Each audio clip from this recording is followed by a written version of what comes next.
Well, today's the 14th of April, it's blazing hot sunshine, and I'm going to take you on a cycle ride around all the mine workings in the Carn Brea area, including a little trip up to the top of Carn Brea to see the monument. We're now on a section of tramway and heading for the Basset stamp engine house. When the new Basset stamp engines were built in the early 1870s, they also built a tramway to connect all the main shafts. This tramway travelled south and crossed under the Peace 4 Lanes road, where it eventually split, with one extension going to Grenville Shaft and the other to Marriott's. Marriott's engine house is where we'll finish our trip today. The tramway was very narrow, 1 foot and 8 inch was the gauge. It was mainly horse drawn except for one engine that was introduced in 1909. This was called Kimberley, after mine captain William Kimberley James.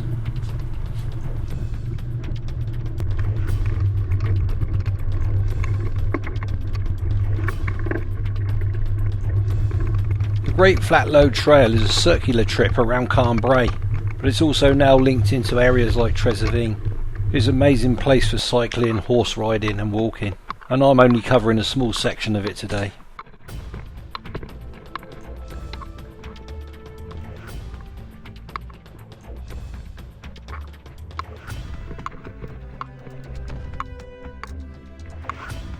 If you look across the valley there, you can see the remains of Westwheel Basset. We will be cycling through there later on.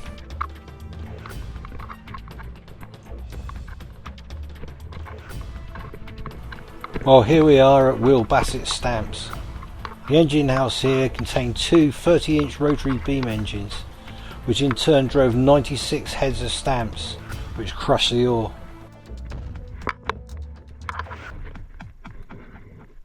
These stamps played a massive part in Cornwall's tin and copper industry.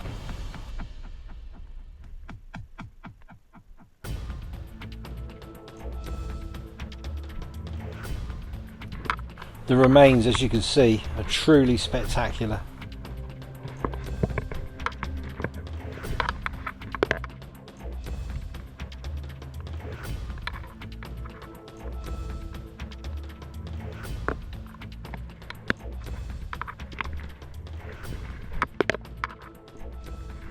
The 4 concrete pillars in front of us are where the stamps would have rested. Even the bolts remain. Cell smelting works over there. And there's Wheel Uni.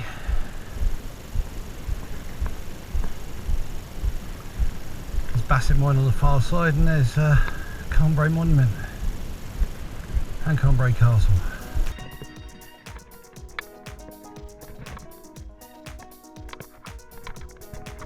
Now we're going to cycle through the Vanna house.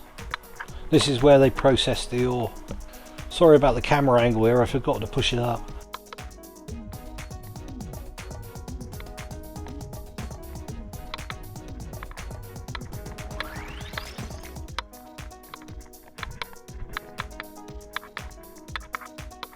This is what the Basset stamp engines would have looked like in their heyday.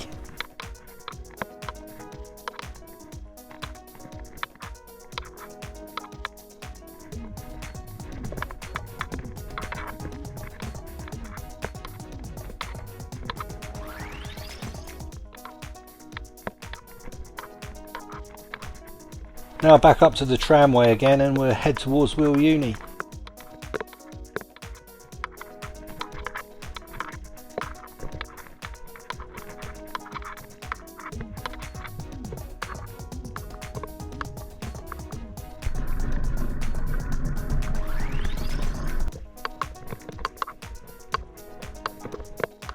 Well, here we are at Wheel Uni mine. The main shaft here is called Heinz Shaft, and the mine worked from 1800 to 1930. It produced 2,825 tonnes of copper and 7,660 tonnes of tin.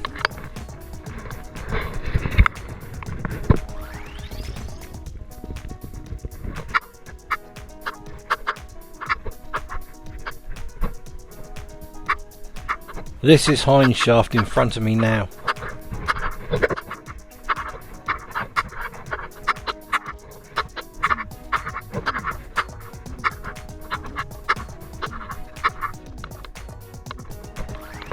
Now we're going to make our way across to Sleggan smelting works. These smelting works were the last of the large smelters to close in Cornwall.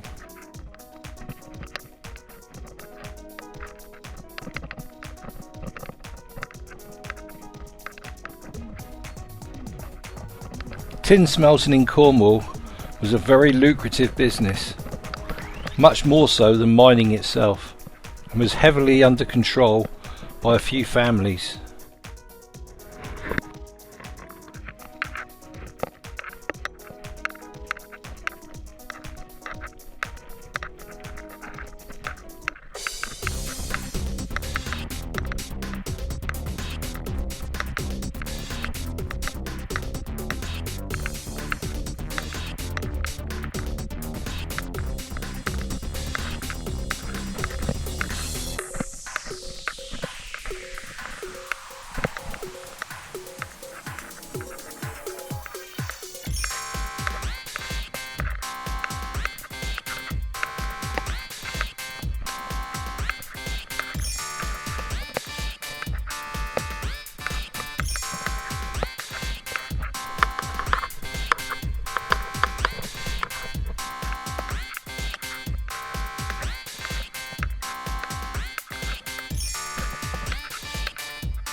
Here we are at the Westwell Basset engine houses in Carn Brea. Westwell Basset was primarily a copper mine. It was one of the strongest copper mines on the Great Flat Lode. One thing that amazes me with Westwell Basset is the amount of copper ore that was produced over a 4-year period. Between 1852 and 1856 it produced a staggering 22,135 tonnes of copper.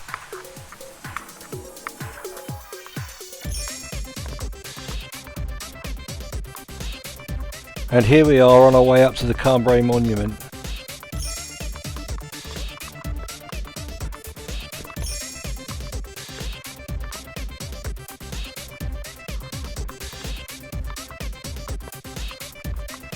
Combray Monument is built on an early Neolithic site that dates back between 4000 and 3500 BC. The Basset Monument stands on the highest part of Carn Brea.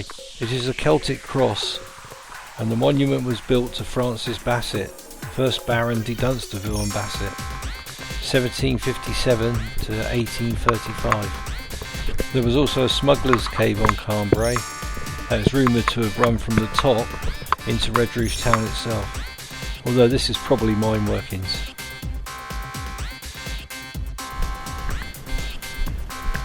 The views from up here are absolutely outstanding, as you can see. Rumour has it that before the Napoleonic Wars, it was possible for a squirrel to jump from tree to tree from Carn Brea all the way down to Portreath. But all the timber was felled and used for shipbuilding for the huge navy that we had. Who knows, it could have been Cornish timber that made HMS Victory. Now we're going to head down from the monument to Carn Brea Castle.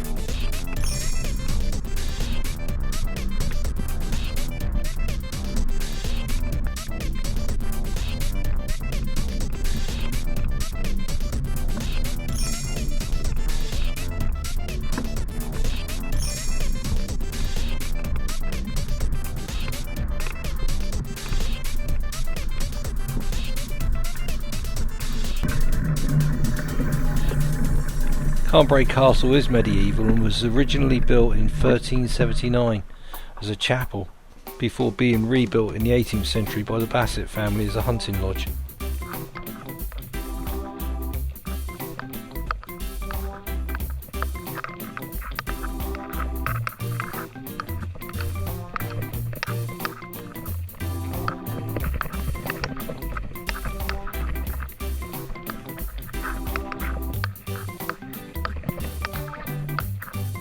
Here we are on our way up to Peace Pub, but there's no beer for me today, I'm afraid.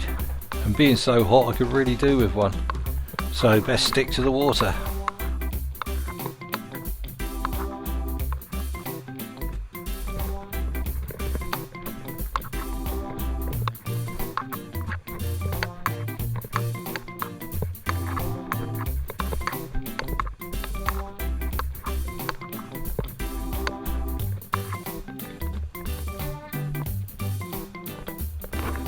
This is one of the older sections of West Wheel Basset, and we're parked up right where the shaft would have been. Now we're going to cross the road and head on down past Will Francis to the Pascoes engine houses.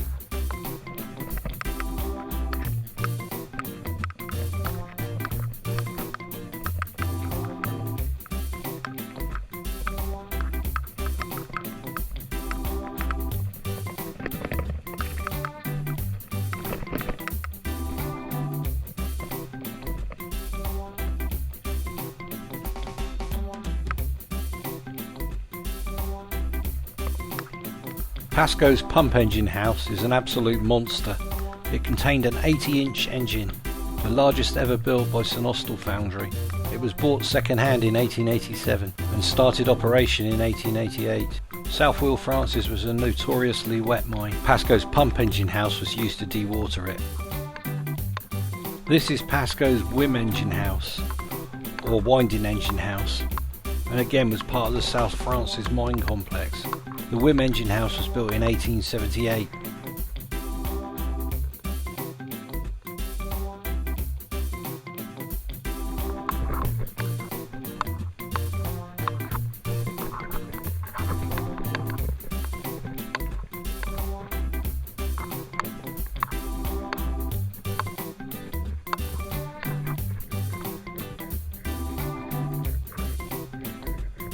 Here we are at North Fortescue Shaft. The shaft here is 2,370 foot deep and was built in 1872 by Harveys of Hale. South Fortescue engine house can be seen behind it. These two engine houses make up part of Grenville United mines, and from all the mines that make Grenville United they produced over 32,000 tonnes of tin from the Great Flat Lode.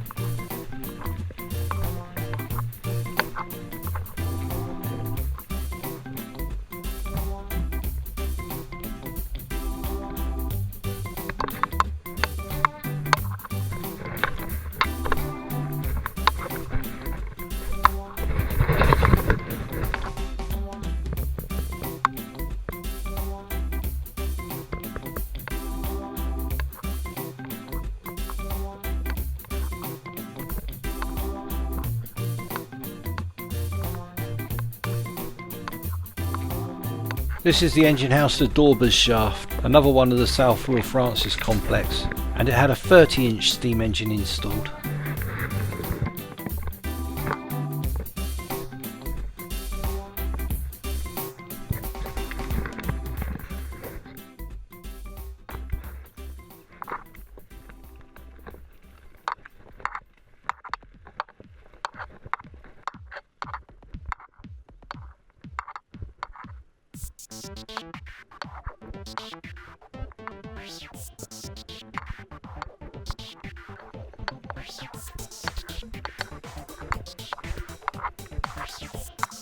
And now we're passing Pascoes engine houses again and heading up for South Will Francis, our final destination.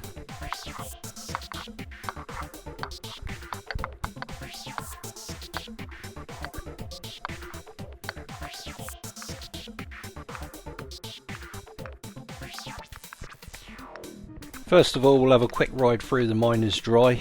This is where the miners would have got cleaned up after they'd been down Marriott Shaft working.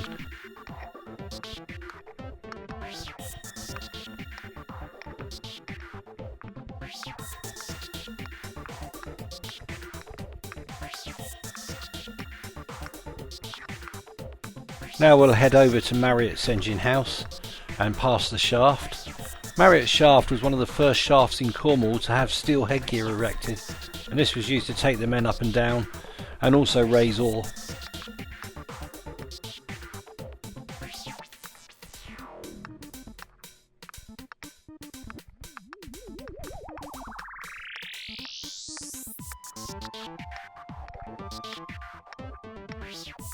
To my right here is the compressor room, and to my left is the ore sorter.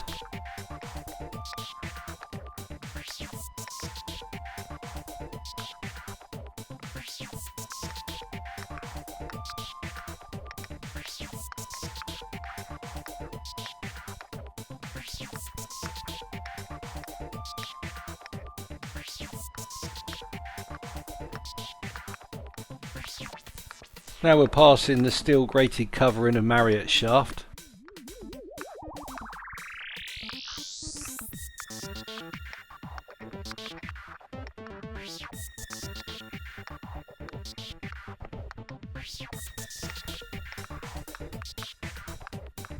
And now to finish our ride, we're going to cycle through the boiler room and out past the winding house. Thank you for watching and hope you can join me again soon. If you enjoy exploring Cornwall, please feel free to join Cornish Explorers on Facebook and share your adventures.